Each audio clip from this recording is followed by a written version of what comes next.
Soalan dia kalau kita pergi membaca Quran, berzikir di kubur, okey? Menghadap mayat ke oleh menghadap kiblat? Jawabnya, kalau kita sampai di kubur, kita menghadap mayat dulu nak beri salam.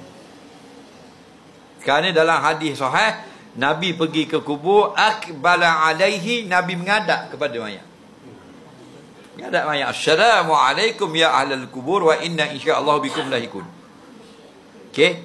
Dan tidak disebut ketika Nabi berdoa menghadap mana. Baca ada dua pendapat. Pendapat yang pertama, sunat dan afdal ketika berdoa menghadap kiblat. Dan pendapat yang kedua, walaupun ketika berdoa masih menghadap mayat. Siapa sesak, dua-dua boleh. Okey? Jadi berzikir boleh, baca Quran boleh, tahlil pun boleh. Dalam keadaan ingat kepada akhirat. Okey? Cuma yang ada hadis ketika sampai di kubur, Nabi beri salam dalam keadaan akbala alal mayyit, menghadap kepada mayat.